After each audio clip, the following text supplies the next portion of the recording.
ശാസ്ത്രീയ ഉപനിഷത്ത് പഠനം ക്ലാസ് 99. നമ്മൾ ഉത്തരാർച്ചിതത്തിലെ അധ്യായം 6 ഖണ്ഡം 6 ഇന്ന് നോക്കുന്നത്. ഇതിൽ സോമത്തെ പറ്റിയാണ്. സോമം എന്ന് പറയുന്നത് പ്രപഞ്ചമുണ്ടാക്കുന്നതിന് പിന്നിലുള്ള വസ്തുക്കൾ. നമ്മൾ എന്തെങ്കിലും ഉണ്ടാക്കാൻ ഉപയോഗിക്കുന്ന ഇൻപുട്ടിനാണ് സോമം എന്ന് പറയുന്നത്.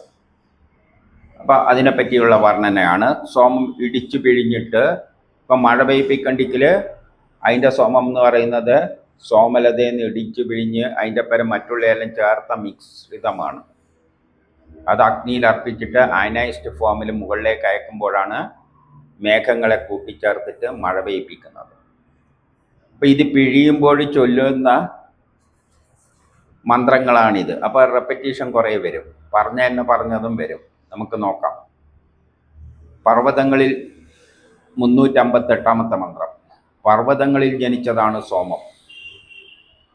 ഈ പിഴിഞ്ഞെടുക്കുന്ന അതേ നീരുണ്ടല്ലോ, ആ സസ്യം സോമലത പർവ്വതങ്ങളിലാണ് ജനിക്കുന്നത്. മതത്തിന് വേണ്ടിയാണ് അതിനെ ശുദ്ധീകരിക്കുന്നത്. മതം കിട്ടുക എന്ന് പറയുമ്പോൾ ആൽക്കഹോളാണ്, മദ്യമാണ്. അതെല്ലാം അയനൈസ്ഡ് ഫോമിൽ OH ഗ്രൂപ്പാണ്, HOH ഗ്രൂപ്പ്. അപ്പം അത്തരത്തിലാണ് ഇത് സംസ്കരിച്ചെടുക്കുന്നത്. അത് ജലത്തിൻ്റെ രൂപം ഉൾക്കൊള്ളുകയാണ്. പരുന്ത് വേഗത്തിലെത്തുന്നത് പോലെ സോമം നമ്മുടെ സ്ഥലത്തേക്ക് എത്തിച്ചേരുന്നു. എത്തേണ്ട സ്ഥലത്ത് എത്തിച്ചേരും. പരുന്ത് വേഗത്തിൽ എങ്ങനെയാണോ എത്തിച്ചേരുന്നത്. പരുന്തിൻ്റെ പ്രത്യേകത എന്താണ്? ഇങ്ങനെയാണ്. അയനൈസ്ഡ് ഫോം OH ഗ്രൂപ്പും ഇങ്ങനെ തന്നെയാണ്. ജലത്തെ വിഘടിപ്പിച്ച് വരുമ്പോൾ Hഉം OHഉം ആകുമ്പോൾ അതിൻ്റെ ഗ്രൂപ്പ് ഇങ്ങനെയായിട്ട് ഏകദേശം പരുന്തിൻ്റെ രൂപത്തിലാണ്. ജലത്തിൻ്റെ തന്മാത്രേൻ്റെ ഫോം പരുന്തിൻ്റെ രൂപത്തിലാണ്.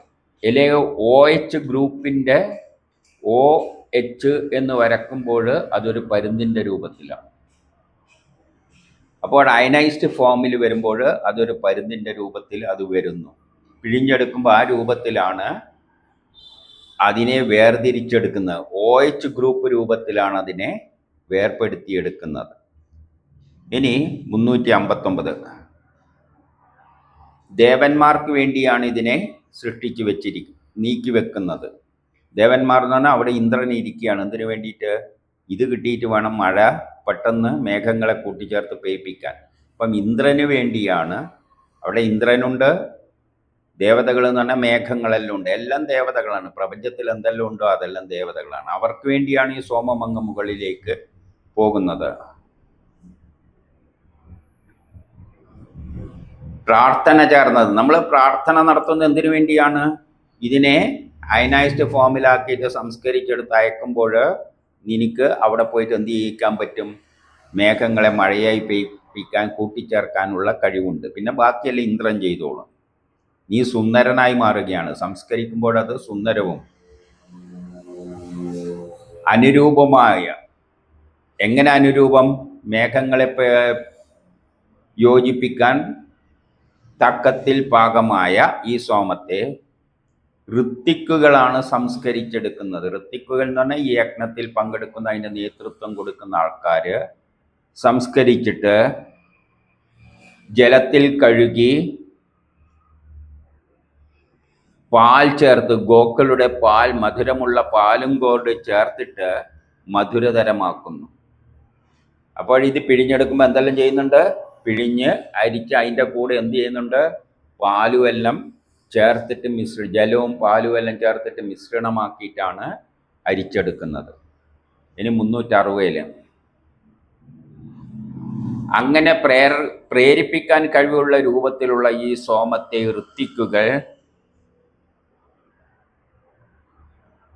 ഋത്തിക്കൾ എന്ത് ചെയ്യുന്നു? അതിനെ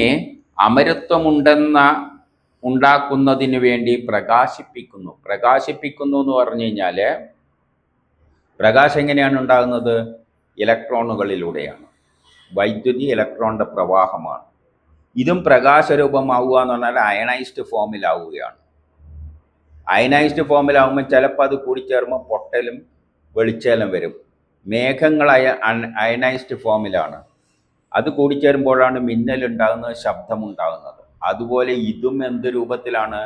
അയനൈസ്ഡ് ഫോമിലാണ്. അത് പ്രകാശരൂപമാണ്. ഇനി 361. ഇത് അന്നത്തിൻ്റെ നാഥനാണ്. എങ്ങനെയാണ് അന്നം? മഴ പെയ്പ്പിച്ചു കഴിഞ്ഞാൽ നമുക്ക് കൃഷിയെല്ലാം ഉണ്ടാകും, അന്നമുണ്ടാകും. സ്തുതിക്ക് യോഗ്യനാണ്. സ്തുതിക്ക് യോഗ്യൻ എന്ന് പറഞ്ഞാൽ അതിനെ സ്തുതിക്കാൻ യോഗ്യനാണത്. കാരണം എന്തുകൊണ്ട്? അതിന് മേഘങ്ങളെ, ഇന്ദ്രന് പോലും പെയ്യിപ്പിക്കാൻ പാടുപെടുന്ന മേഘങ്ങളെ കൂട്ടിയോജിപ്പിക്കുവാൻ ഇവക്ക് കഴിയുന്നു. ഇത് ദേവന്മാർക്ക് ഇഷ്ടപ്പെട്ടതാണ്. ഏത് ദേവന്മാർ? അവിടെ ഇന്ദ്രനല്ല ഇഷ്ടപ്പെട്ടതാണ്. ഇതവിടെ എത്തിക്കഴിഞ്ഞാൽ ഈ സോമം സ്വീകരിച്ചിട്ടാണ് ഈ അയനൈസ്ഡ് ഫോമിലുള്ള ഇതങ്ങെത്തുമ്പോൾ ഇന്ദ്രൻ സന്തോഷിക്കും. അങ്ങനെയുള്ള സോമത്തോട് പറയാണ്, നീ ഞങ്ങൾക്ക് അഭിമുഖമായി വന്നാലും. അതായത് പിഴിയുന്നവർ പറയുന്നതല്ലേ, നമ്മൾക്ക് അഭിമുഖമായി പിഴിഞ്ഞുകൊണ്ട് പാത്രത്തിൽ വീണാലും. അന്തരീക്ഷത്തിലെ മേഘത്തെ മഴ പെയ്യിപ്പിക്കുന്നതിന് വേണ്ടി പ്രേരിപ്പിക്കുകയും ചെയ്യുക. അങ്ങനെ നീ നമ്മുടെ പാത്രത്തിൽ വീണിട്ട് അന്തരീക്ഷത്തിലെ മേഘത്തെ മഴ രൂപത്തിൽ പെയ്യാൻ പ്രേരിപ്പിക്കുക. അപ്പം നീ പിഴിയുമ്പോൾ നമ്മളെ മുമ്പിൽ വന്നിട്ട് പാത്രത്തിൽ വീണിട്ട് നമ്മളത് അഗ്നിയിലർപ്പിക്കും. നീ അവിടെ പോയിട്ട് മഴ പെയ്യിപ്പിക്കുക. ഇനി 362. അല്ലയോ അതീവ ശക്തി നിറഞ്ഞ സോമമേ. ഇത് വളരെ ശക്തിയുള്ളതാണ്. എന്ത് ശക്തിയാണ് ഇതിനുള്ളത്? ആകാശത്ത് മഴ പെയ്യാത്തപ്പോഴാണല്ലോ ഇത് യാഗം നടത്തുന്നത്. അപ്പോഴതിനെന്ത് കഴിവുണ്ട്? പെയ്യാതെ മേഘങ്ങളെ പെയ്യിക്കാനുള്ള കഴിവുണ്ട്. അതുകൊണ്ട് അതീവ ശക്തി തികഞ്ഞതാണ്.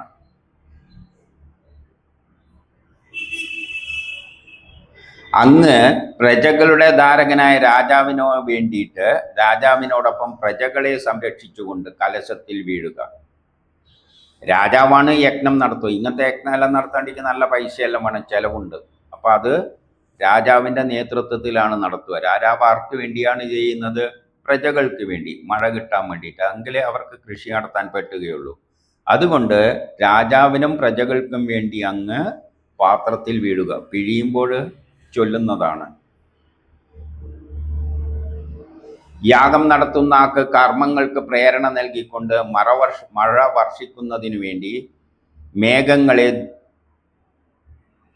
മേഘങ്ങളുള്ള അന്തരീക്ഷത്തിലേക്ക്, ദ്വിലോകത്തിലേക്ക് അല്ലെങ്കിൽ അന്തരീക്ഷത്തിലേക്ക് പ്രവേശിപ്പിച്ചാലും. അപ്പോഴെന്ത് വേണം? യാഗം നടത്തുന്ന കർത്താവിന് വേണ്ടി, ഈ യജ്ഞം ചെയ്യുന്ന രാജാവ് പ്രജകൾക്ക് വേണ്ടിയാണ് ഇത് നടത്തുന്നത്. ആളെ വെച്ചാണ് ചെയ്യിക്കുന്നത്. ആ നടത്തുന്ന യാഗകർത്താവിന് വേണ്ടിയിട്ട് അവരുടെ കർമ്മങ്ങളെ പ്രേരിപ്പിക്കുന്നതിന് വേണ്ടി അവരുടെ കർമ്മങ്ങളെ പ്രേരിപ്പിക്കുക. കർമ്മത്തിലൂടെ എന്താണ് പ്രേരിപ്പിക്കപ്പെടുന്നത്? മുകളിൽ പോയിട്ട് മഴയെ പെയ്യിപ്പിക്കുവാൻ പ്രേരിപ്പിക്കും. ആര്? ഈ സോമം. അങ്ങനെ പ്രേരണ നൽകിക്കൊണ്ട് മഴ വർഷിക്കുന്നതിന് വേണ്ടി അങ്ങെന്ത് വേണം? ആകാശത്ത് അന്തരീക്ഷത്തിലേക്ക് പ്രവേശിച്ചാലും. ഇനി 363. യജ്ഞത്തെ പൂർത്തീകരിക്കുന്നവളാണ് നീ. എങ്ങനെയാണ് യജ്ഞത്തെ പൂർത്തീകരിക്കുക? യജ്ഞം പൂർത്തീകരിക്കുന്ന എപ്പോഴാണ്? മഴ പെയ്യുമ്പോൾ. അതാരാണ് പെയ്യിപ്പിക്കുന്നത്? അവിടെ ഇന്ദ്രൻ ഈ സോമത്തിൻ്റെ സഹായത്താലാണ്. ജലത്തിൻ്റെ പുത്രരൂപമാണ് ഇത്. അവിടെ പോകുമ്പോൾ അതിൻ്റെ പുത്രരൂപത്തിൽ ജലം വർഷിക്കും. അപ്പം ഇതിൻ്റെ പുത്രൻ തന്നെയാണ്, പുത്രരൂപത്തിലാണ് ജലം വർഷിക്കുക. ഇതവിടെ പോയിട്ട് മഴ പെയ്യിപ്പിക്കുന്നു. അപ്പം അതിൻ്റെ പുത്രനായിട്ട് എടുക്കുക. പുത്രരൂപത്തിലുള്ള പുത്രവിശേഷമുള്ള സോമനോട് പറയുകയാണ്, ഇതും എന്ത് തരത്തിലാണുള്ളത്? ആ ജലത്തിൻ്റെ രൂപത്തിൽ തന്നെയാണ് അത് മുകളിലേക്ക് പോകുന്നു.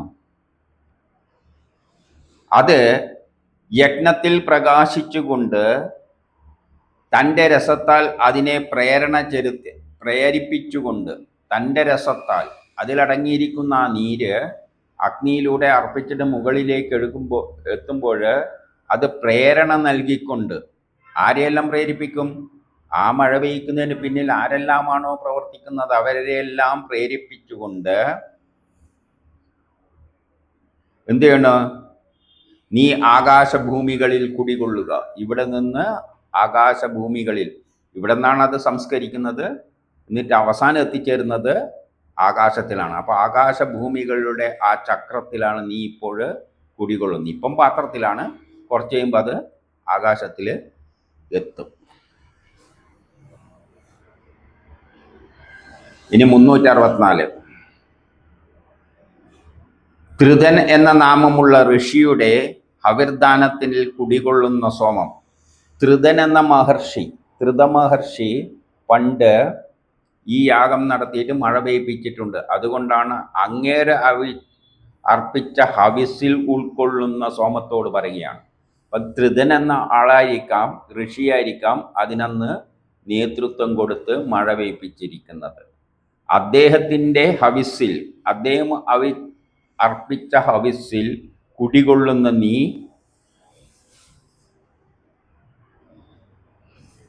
യജ്ഞത്തെ ധരിക്കുന്ന ഗായത്രി തുടങ്ങിയ 7 ഛന്ദസ്സുകളുടെ തൃപ്തമാക്കപ്പെടുന്ന സോമത്തെ ഋത്വിക്കുകൾ സ്തുതിക്കുന്നു. ഇവയെല്ലാം 7 ഛന്ദസ്സുകളുടെ ഗായത്രി മന്ത്രത്തിലൂടെ, ഗായത്രി തുടങ്ങിയ 7 ഛന്ദസ്സുകളിലൂടെ, വേദമന്ത്രങ്ങളെല്ലാം അതിൻ്റെ അർത്ഥം ഏതിലൂടെയാണ് വ്യാഖ്യാനിക്കപ്പെടുന്നത്? ഛന്ദസ്സുകളിലൂടെയാണ്. വേദമന്ത്രങ്ങൾ ഛന്ദസ്സിലൂടെയാണ്. അപ്പോൾ ത്രിതൻ എന്ന മഹർഷിയാണ് ആദ്യമായിട്ട് കൃത്രിമമായിട്ട് മഴ പെയ്പ്പിച്ചത്. അങ്ങ് അർപ്പിച്ച ഹവിസിൽ ഉൾക്കൊള്ളുന്ന സോമത്തോട് പറയുകയാണ്, നീ യജ്ഞത്തെ എങ്ങനെയാണ് ധരിക്കുന്നത്? വേദമന്ത്രങ്ങളിലൂടെ, വേദത്തിൽ പറയുന്ന മന്ത്രങ്ങളുടെ അടിസ്ഥാനത്തിലാണ് ഈ യജ്ഞമെല്ലാം ചെയ്യുന്നത്. ആ മന്ത്രങ്ങളെ എങ്ങനെ മനസ്സിലാക്കണം? 7 ഛന്ദസ്സുകളിലൂടെ. അപ്പൊ 7 ഛന്ദസ്സുകളിലൂടെ യാണ്, ആ 7 ഛന്ദസ്സുകളിലൂടെ വേണം വേദമന്ത്രങ്ങളുടെ അർത്ഥം മനസ്സിലാക്കിയിട്ട് കൃത്രിമമായിട്ട് മഴ പെയ്യിപ്പിക്കാൻ. ആര്? ത്രിതമഹർഷി ചെയ്തതുപോലെ ആ മന്ത്രങ്ങളിലൂടെ സംസ്കരിച്ചയക്കുന്ന സോമത്തെ ഇന്നത്തെ ഋത്വിക്കുകളും എന്ത് ചെയ്യുന്നു? സ്തുതിക്കുന്നു.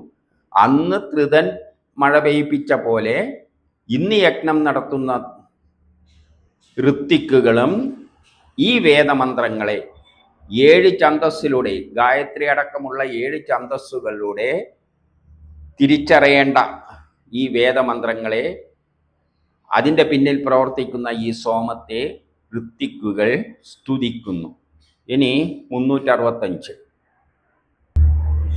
ഇവിടെ പറയുകയാണ്, സോമത്തോട് പറയുകയാണ്, തൻ്റെ ധാരയാൽ, അങ്ങനെ ഈ ധാരധാരയായ പാത്രത്തിൽ വിട്ട് അത് ആകാശത്തിലെത്തിയിട്ട് മഴ പെയ്യിപ്പിക്കുന്ന തൻ്റെ, ആര് മഴ പെയ്യിപ്പിച്ച? ത്രിതൻ എന്ന മഹർഷി അന്ന് മഴ പെയ്യിപ്പിച്ച ഏതിലൂടെ? സാമഗാനങ്ങളിൽ. സാമവേദത്തിൽ പറഞ്ഞിരിക്കുന്ന മന്ത്രങ്ങളുടെ അടിസ്ഥാനത്തിൽ ത്രിത മഹർഷി അന്ന് ഈ മഴ ധാരധാരയായി പെയ്യിപ്പിക്കുന്നതിന് വേണ്ടി ഈ സോമത്തെ അയച്ചു. എന്നിട്ട് ധനം നൽകുന്ന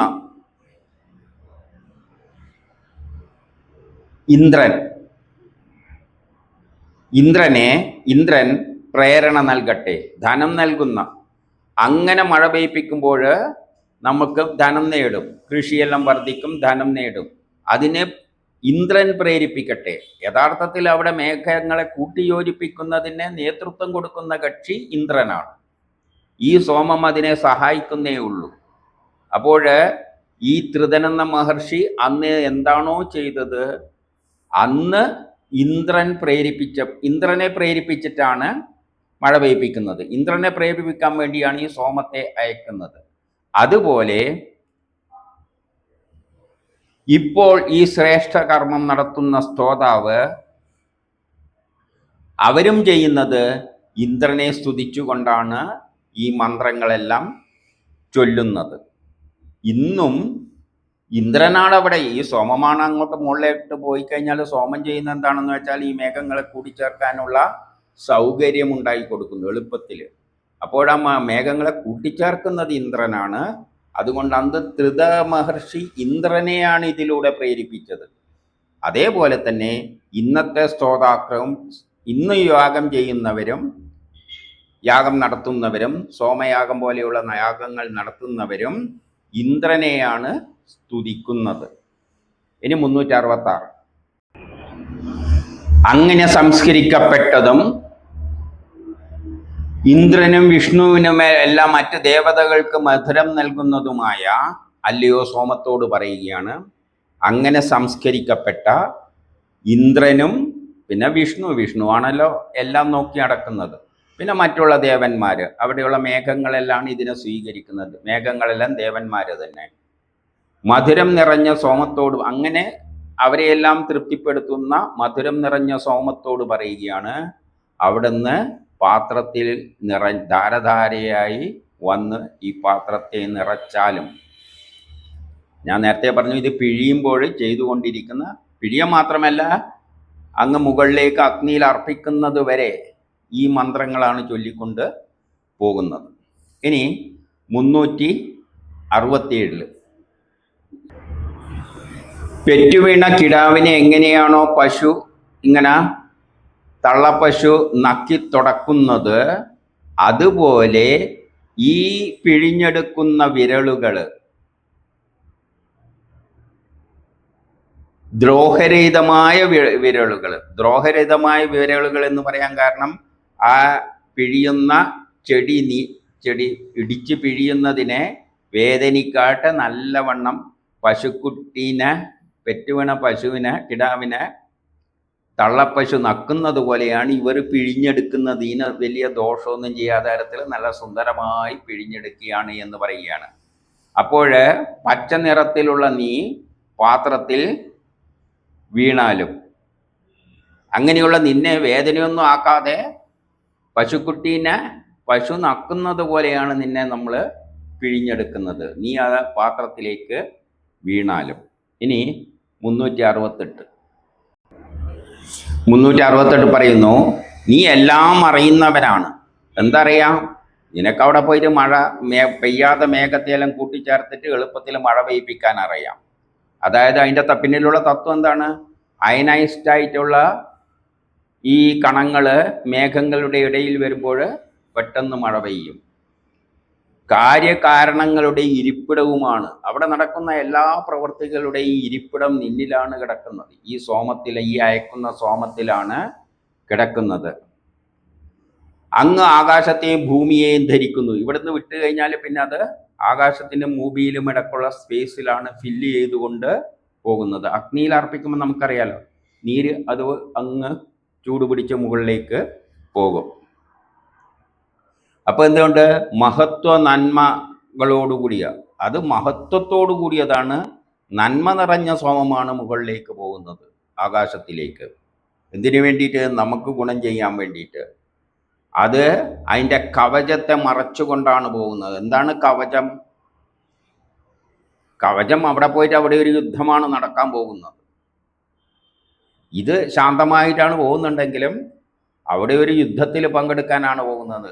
മേഘങ്ങളെ കൂട്ടിച്ചേർക്കാൻ ഇന്ദ്രൻ ശ്രമിക്കുന്നു, പക്ഷേ മേഘങ്ങൾ കൂട്ടാക്കുന്നില്ല. അപ്പോൾ എളുപ്പത്തിൽ കൂട്ടിച്ചേർക്കാൻ വേണ്ടിയിട്ട് കവചങ്ങൾ മറച്ചുകൊണ്ട് ഇതവിടെ ശാന്തമായിട്ട് പോവുകയാണ്. ഇനി 369. അങ്ങനെ പിഴിയുമ്പോൾ ഇറ്റിറ്റ് വീണുകൊണ്ടിരിക്കുന്ന സോമത്തോട് പറയുകയാണ്, അങ്ങ് ഈ വിഷയത്തിൽ, ഈ നടക്കാൻ പോകുന്ന സംഭവത്തിൽ രസത്താൽ പ്രേരണ നൽകുന്നു ഇന്ദ്രന്റെ മതത്തിന് പ്രേരണ നൽകിക്കൊണ്ടാണ് പോകുന്നത്. അങ്ങനെയാണ് ഇന്ദ്രൻ മേഘങ്ങളെ വർഷിപ്പിക്കുന്നത്. ഇത് കുടിക്കുമ്പോൾ ഇന്ദ്രന് നല്ല മത്തടിക്കും, നല്ല ഉഷാറ് കിട്ടും. അപ്പം അതിൻ്റെ രസം പ്രേരണ നൽകിക്കൊണ്ട്, ഇന്ദ്രമതത്തിന് പ്രേരണ നൽകിക്കൊണ്ട്, ഇന്ദ്രനെ മതം പൊട്ടിയ നിലയിൽ ശക്തി വർദ്ധിപ്പിക്കും. കുടിച്ചു കഴിഞ്ഞാൽ അതുമാതിരി ഇന്ദ്രനും ഈ സോമരസം കിട്ടുമ്പോൾ നല്ല ഉഷാറായി തീരും. എന്നിട്ടോ അങ്ങനെയാണത് വർഷിക്കുന്നത്, മഴയായിട്ട് വർഷിക്കുന്നു. ഇന്ദ്രനപ്പോൾ ആക്റ്റീവായി തീരും. അങ്ങനെ നാഥനായിരിക്കുന്ന ഈ സോമമാണ് സ്തുതിക്കുന്നവർക്ക് ധനം നൽകുന്നത്. സ്തുതിക്കുന്നതാണ് ഇവിടെ വേദമന്ത്രങ്ങൾ ചൊല്ലുന്നവർക്ക് ധനം നൽകുന്നത് ഈ സോമമാണ്. അത് പോയി മഴ പെയ്യിപ്പിക്കുമ്പോൾ നല്ല കൃഷിയെല്ലാം ഉണ്ടാകും, ധനം ഇഷ്ടംമാതിരി നൽകും. അത് സോമനല്ലാതെ മറ്റാരുമല്ല. അതാണ് അക്രമികളെ ഇല്ലാതാക്കുന്നത്. അക്രമികൾ എന്ന് പറഞ്ഞാൽ അവിടെ മേഘം ചേരുന്നതിന് തടസ്സമായി നിൽക്കുന്ന ശക്തികൾ, അതിനെ ഇല്ലാതാക്കുന്നത്. ശത്രുക്കളെ പീഡിപ്പിച്ച് അവയിൽ നിന്നും അകറ്റുന്നു. അതായത് മേഘങ്ങൾ കൂടിച്ചേരുന്നതിന് തടസ്സാരങ്ങ് നിൽക്കുന്നുണ്ടെങ്കിൽ അതിനെല്ലാം തട്ടിമാറ്റി, ആ ശത്രുക്കളെയെല്ലാം തടിച്ചു മാറ്റിയിട്ട് ഇത് ജനത്തിന് ധനം നൽകുവാൻ വേണ്ടി, മഴ പെയ്പ്പിച്ചിട്ട് ധനം നൽകുവാൻ വേണ്ടിയിട്ട് മുകളിലേക്ക് ഒഴുകുന്ന നീയല്ലാതെ, അതിനുള്ള കഴിവ് നിനക്കല്ലാതെ വേറെ ആർക്കും ഇല്ല. ഇനി 370 കല്ലിൽ ഇടിച്ചു പിഴിഞ്ഞെടുത്ത സോമം. ഇത് പ്രവൃത്തി ചെയ്യുമ്പോഴാണ് ഇത് പാടിക്കൊണ്ടിരിക്കുന്നതെന്ന് പറഞ്ഞല്ലോ. അപ്പോൾ എന്ത് ചെയ്യും? സോമലത ക്ലീൻ ആക്കിയിട്ട് നല്ലോണം കല്ലിൽ ഇടിച്ചിട്ടാണ് പിഴിഞ്ഞെടുക്കുന്ന സോമം. മതം നിറഞ്ഞ രസത്താൽ, അപ്പോഴത് മതമുള്ള രൂപത്തിലായി മാറും. മതമുള്ള രൂപം ആൽക്കഹോളിക് ഫോം അല്ലെങ്കിൽ അയനൈസ്ഡ് ഫോം. കെമിസ്ട്രിയിൽ പറഞ്ഞാൽ അയനൈസ്ഡ്. ആൽക്കഹോൾ എന്ന് പറയുമ്പോൾ മതം കുറച്ച് ആക്റ്റീവ് ആവുകയാണ് ആ രസം. ദേവന്മാർക്ക് തൃപ്തി നൽകും. ആർക്ക്? അവിടെ ഇരിക്കുന്ന ഇന്ദ്രനും മറ്റും. രോമം കൊണ്ട് അരിച്ചെടുത്ത് ഗമിക്കുന്നു. രോമമുള്ള പാത്രത്തിൽ രോമം ഉള്ള തോലിലൂടെയാണ് അരിച്ചെടുക്കുക. അങ്ങനെയാണത് പാത്രത്തിലേക്ക് വീഴുന്നത്. അപ്പോഴാണ് അത് മതകാരിയായി തീർന്നത്, അല്ലെങ്കിൽ അയനൈസ്ഡ് ഫോമിലായിട്ട് തീരുന്നത്. ഇന്ദ്രന് മതം നൽകിക്കൊണ്ട് നീ അവിടെ ചെന്ന് കഴിഞ്ഞാൽ പിന്നെ എന്ത് ചെയ്യും? ഈ അയനൈസ്ഡ് ഫോം, ആൽക്കഹോളിക് ഫോം, മതരൂപത്തിലുള്ള ഈ സോമരസം അവിടെ എത്തുമ്പോൾ ഇന്ദ്രൻ എന്ത് ചെയ്യും? സുഖഭാവത്തെ പ്രദാനം ചെയ്തുകൊണ്ട് ഇന്ദ്രനു തന്നെ മതമുണ്ടാക്കുന്നതിന് വേണ്ടിയാണ് നീ ഈ പാത്രത്തിലേക്ക് വീഴുന്നത്. ഇനി 371 യാഗമനുഷ്ഠിക്കുന്നവരെ കർമ്മങ്ങളെ നീ ഈ ഘട്ടത്തിൽ, ഉചിതമായ ഘട്ടത്തിൽ വ്യാപകമാക്കിക്കൊണ്ട് ശുദ്ധമായി പവിത്രീകരിക്കപ്പെട്ട സോമം കലശത്തിൽ വർഷിക്കുന്നു. അപ്പോൾ ഋതുകാലങ്ങളിൽ ഉചിതമായ, മഴക്കാലത്തെ ഇത് ചെയ്താൽ, അല്ലെ മേഘങ്ങളുള്ള കാലത്ത് ചെയ്താൽ മാത്രമേ മഴ പെയ്യുകയുള്ളൂ. അല്ലാതെ ആകാശത്തിൽ മേഘമില്ലാത്ത സമയത്ത് ഇത് ചെയ്തുകൊണ്ട് ഒരു കാര്യമില്ല. അതുകൊണ്ടാണ് ഋതുക്കൾക്കനുസരണമായി യാഗമനുഷ്ഠിക്കുന്നവരുടെ കർമ്മങ്ങളെ പ്രാപിച്ചുകൊണ്ട് നീ എന്ത് ചെയ്യുന്നു? പവിത്രീകരിച്ച് ശുദ്ധമായ രൂപത്തിൽ കലശത്തിൽ വീഴുന്നു. ദീപ്തി, പ്രകാശം നിറഞ്ഞ ആ സോമം. പ്രകാശം നിറയുക എന്ന് പറഞ്ഞാൽ അയനൈസ്ഡ് ഫോമാണ് പ്രകാശം നിറഞ്ഞ സോമം. തൻ്റെ രസത്താൽ ഇന്ദ്രൻ തുടങ്ങിയ ദേവന്മാരെ തൃപ്തിപ്പെടുത്തുന്നു. അത് നേരത്തെ പറഞ്ഞതാണ്. ഈ സോമത്തെയാണ് 10 വിരലുകൾ കൊണ്ട്, 10 വിരലുകൾ എന്ന് പറഞ്ഞാൽ 2 കൈ കൊണ്ടാണ് ഇടിച്ച് പിഴിയുന്നത്, എന്നിട്ട് പാത്രത്തിൽ എത്തിക്കുന്നത്. ഇതെല്ലാം പ്രവൃത്തി ചെയ്യുമ്പോൾ ഇങ്ങനെ പാടിക്കൊണ്ടാണ് ചെയ്യുക. അതിലൂടെ വേദശാസ്ത്രങ്ങളും കൈമാറ്റപ്പെടുന്നു. അതേസമയം അവർക്ക് മഴ കിട്ടുകയും ചെയ്യുന്നു. മറ്റുള്ള വേദങ്ങളും പ്രത്യേകത എന്താണെന്ന് വെച്ചാൽ, ഋഗ്വേദമൊന്നും വെറുതെ വായിച്ച് ഉരുവിട്ടിട്ട് കാര്യമില്ല. കാരണം അന്ന് പ്രയോഗത്തിൽ കൊണ്ടുവരാൻ പറ്റില്ല. അന്ന് ഈ വേദങ്ങളുടെ സയൻസ് മുഴുവൻ ഇങ്ങനെ ഉരുവിട്ടിട്ട് നമുക്ക് കൊണ്ടുതരികയാണ് ചെയ്തത്. കാരണം അന്ന് സയൻസൊന്നും പ്രായോഗികമല്ല കാട്ടിൽ കിടക്കുന്ന ആ കാലഘട്ടത്തിൽ. അപ്പം നമുക്ക് വേണ്ടി ഉരുവിട്ട് കൊണ്ടുവരികയാണ്. ഇപ്പോൾ ഋഗ്വേദം, യജുർവേദം, ഈ മന്ത്രങ്ങളെ കൊണ്ട് അവർക്ക് വലിയ കാര്യമൊന്നുമില്ല, ചൊല്ലിക്കൊണ്ട് പോകാന്നേ ഉള്ളൂ. പക്ഷെ സാമവേദം എത്തുമ്പോൾ വേറൊരു ഗുണം വന്നു. ഈ ചൊല്ലുമ്പോൾ ഈ ചെയ്യുന്ന പ്രവൃത്തിയിലൂടെ അവർക്ക് മഴയും കിട്ടുന്നുണ്ട്, അതിലൂടെ അവർക്ക് ധനവും നേടാൻ പറ്റുന്നുണ്ട്.